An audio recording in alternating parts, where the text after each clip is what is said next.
Assalamualaikum warahmatullahi wabarakatuh. Nama saya Dian Tasirul Hakim, NIM 2018-53140. Di sini saya akan melanjutkan yang COVID Control Objective for Information and Reality Technology. Review COVID adalah COVID dirancang sebagai alat pengusaha IT yang membantu dalam pemahaman dalam memenangkan risiko manfaat serta evaluasi yang berhubungan dengan IT. COVID merupakan kerangka panduan tata kelola TI dan atau sebagai toolset pendukung yang bisa digunakan untuk menjabati gap antara kebutuhan dan bagaimana teknis pelaksanaan pemenuhan kebutuhan tersebut dalam suatu organisasi. Review COVID adalah COVID memberikan panduan kerangka kerja yang bisa mengendalikan semua kegiatan organisasi secara detail dan jelas, sehingga dapat membantu memudahkan pengambilan keputusan di level top dan organisasi. Siapa penggunaan COVID? COVID digunakan secara umum oleh orang yang memiliki tanggung jawab utama dalam alur proses organisasi yang organisasinya sangat bergantung pada kualitas, kehandalan, dan penguasaan teknologi informasi. COVID sebuah kerangka kontrol TI. Visi COVID sebagai model untuk pengusaha IT, misi COVID melakukan penelitian, pengembangan publikasi, dan promosi terhadap kontrol objektif dari teknologi informasi yang secara umum diterima di lingkungan internasional untuk pemakaian sehari-hari oleh manajer dan auditor. Ini COVID framework. Ini ada IT resource, ini tersedianya sumber daya IT. Kalau IT proses ini bagaimana IT diagnosir untuk bereaksi terhadap suatu kebutuhan.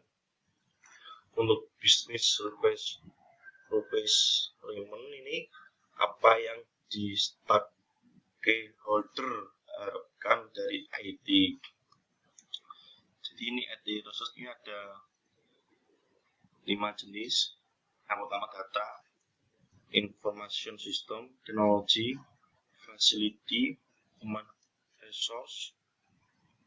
Dan kalau yang IT proses, plan and organize, perencanaan dan WLI. Ini aware and implement, pengadaan dan implementasi. Ini delivery and support, pengantaran dan dukungan, monitor and evaluate. Kalau yang business requirement ini effectiveness, efektivitas. Ini efisiensi, menjaga rahasia, ini integritas, kesediaan, pemenuhan, informasi. Ini ya tadi pengertiannya sama.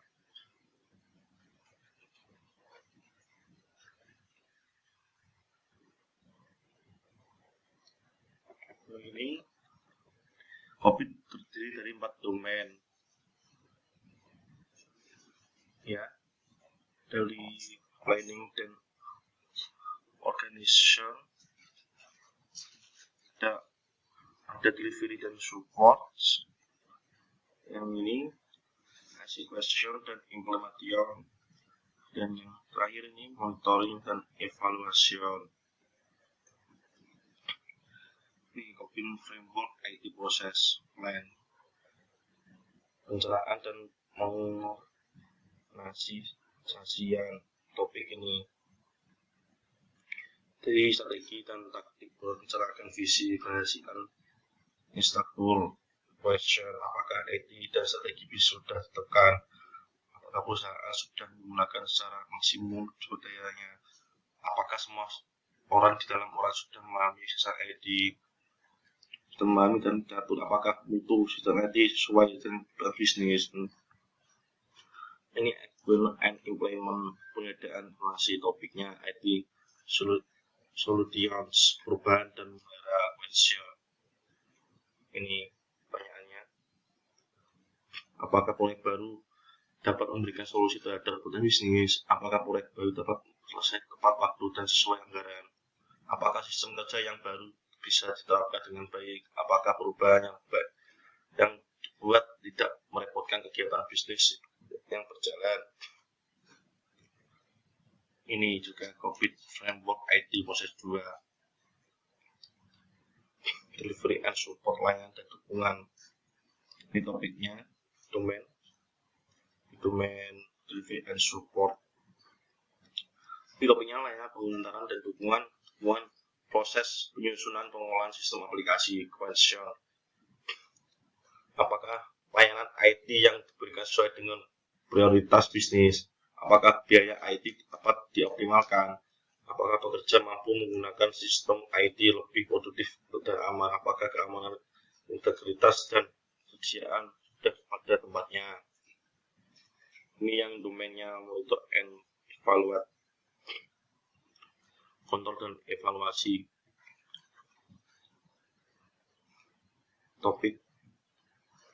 Ini topiknya.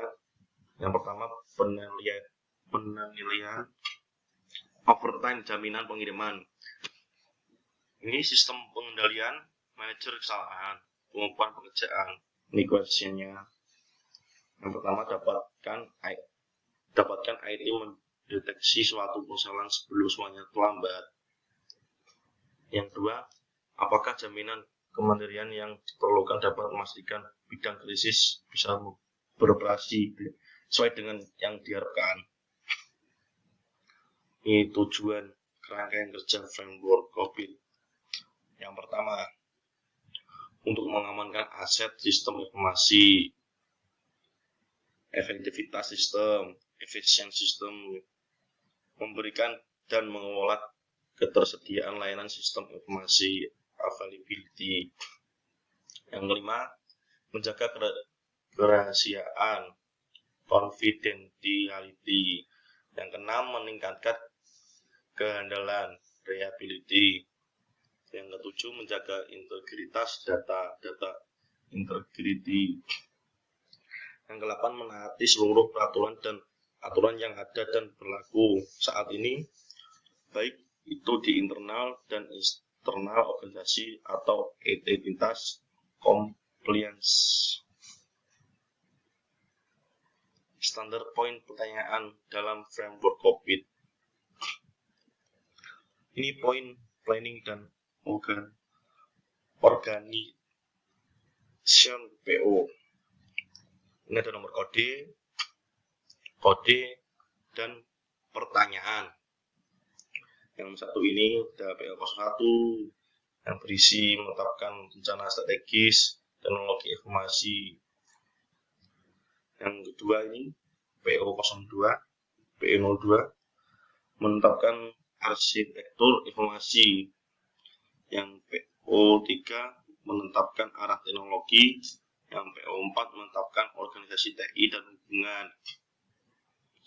Yang PO5 ini mengatur investasi. Yang PO6 nomor 6 ini mengkomunikasikan tujuan dan arah manajemen.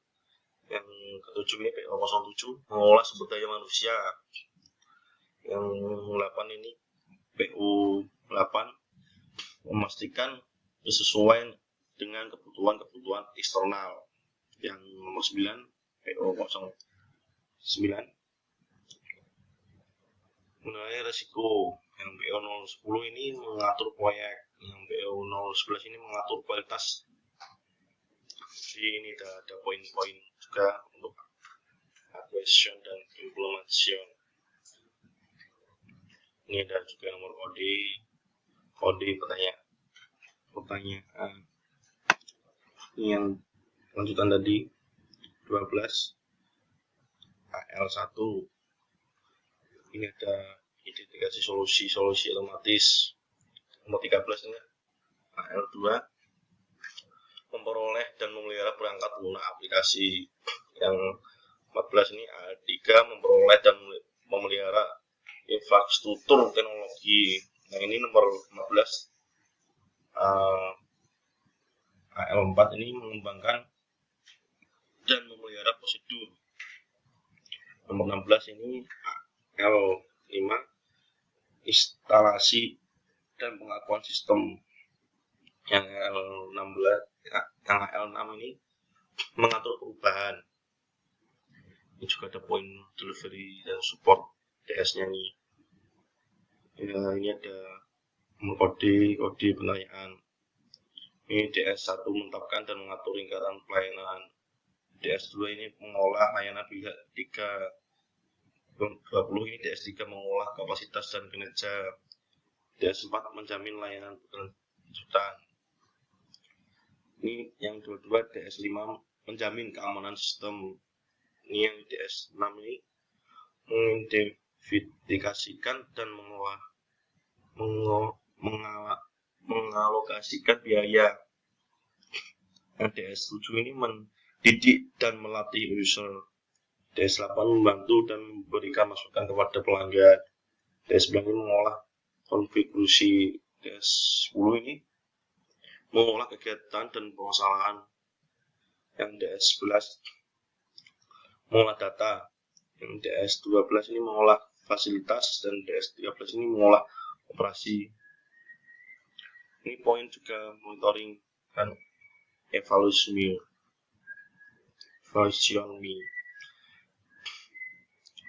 Di nomor kode dan pertanyaan.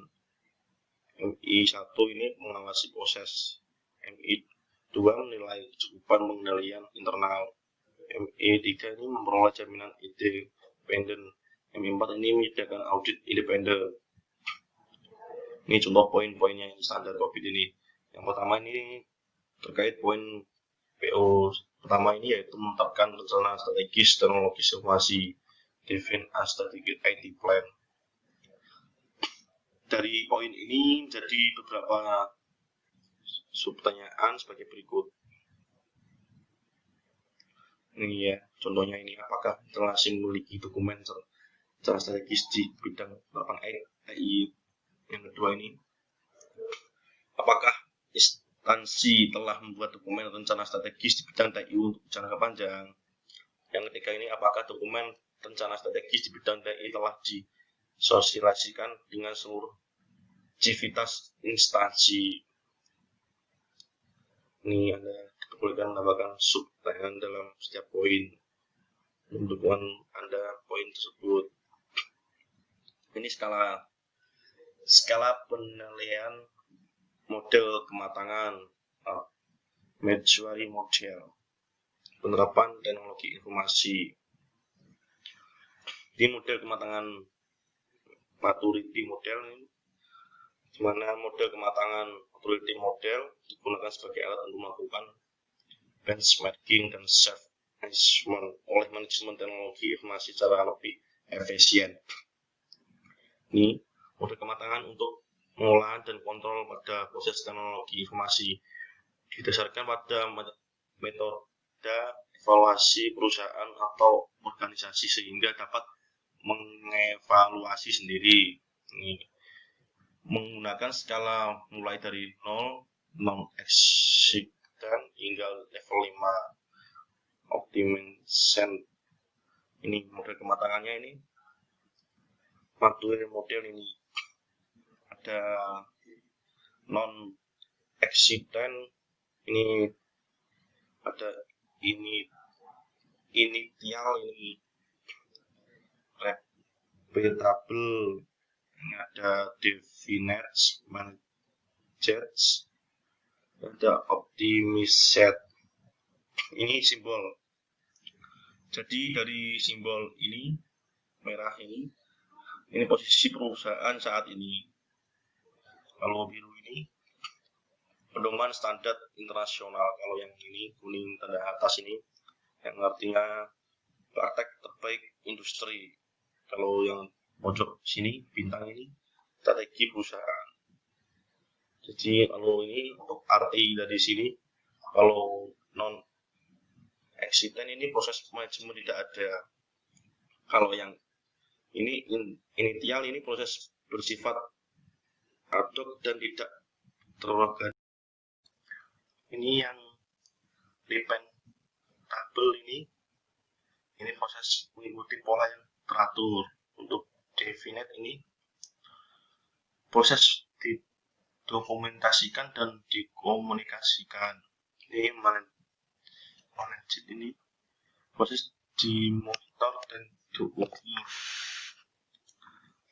Yang 5 ini optimized ini ya, proses otomatis dan mengikuti standar. Ini tingkat model pematangan sistem ini. Dari pertama ini, dari 0 ini tidak ada proses manajemen, tidak ada. Yang lain nomor 1 ini inisialisasi proses bersifat ad hoc dan tidak terorganisir. Nah, yang kedua ini dapat diulang, proses mengikuti pola yang teratur. Nah, yang ketiga ini ditetapkan, proses didokumentasikan dan dikomunikasikan. Nah, yang keempat ini diatur, proses dimonitor dan diukur. Nah, yang kelima ini dioptimalisasi, proses otomatis dan mengikuti standar. Ini tampil model kematangan ini. Maturity model ini dari ada level kriteria pematangannya, ada non accident ini dari kekurangannya yang menyeluruh terhadap proses apapun yang dapat dikenali dalam perusahaan, bahkan tidak mengetahui bahwa terdapat masalah yang harus diatasi. Ini satu initial atau outdoor ini terdapat bukti bahwa perusahaan mengetahui adanya permasalahan yang harus diatasi. Ini tidak dapat diproses-proses standar, namun menggunakan pendekatan ad hoc yang cenderung diperlakukan secara individu atau per kasus. Secara umum, pendekatan pada pengolahan proses tidak terorganisasi. Ini tampil model kematangan, maturity model. The level dia kematangan ini 2, repeatable but intuitive.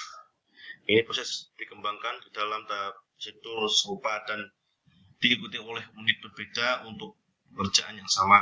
Tidak terdapat pelatihan formal atau komunikasi prosedur standar dan tanggung jawab diserahkan pada individu masing-masing. Terdapat tingkat kepercayaan yang tinggi terhadap pengetahuan individu sehingga kemungkinan jadi error sangat besar. Ini definite ini prosedur di standarisasi dan didokumentasi, kemudian dikomunikasikan melalui pelatihan dan prosedur tersebut harus diikuti. Namun terjadi penyimpangan yang tidak dapat terdeteksi, prosedur tidak lengkap namun sudah memformalkan praktek yang berjalan. Ini tabel model kematangan maturity model. Ini manager and measurable. Kematangannya, manajemen mengawasi dan mengukur kepatutan terhadap prosedur dan mengambil tindakan jika proses tidak dapat dikerjakan secara efektif. Proses berjalan dengan ada peningkatan yang konstan, otomatisasi dan perangkat digunakan dalam batas tertentu. Yang 5 ini optimized ini proses telah dipilih ke dalam tingkat praktek yang baik berdasarkan hasil dari perbaikan berkelanjutan dan permodelan kedewasaan dengan perusahaan lain.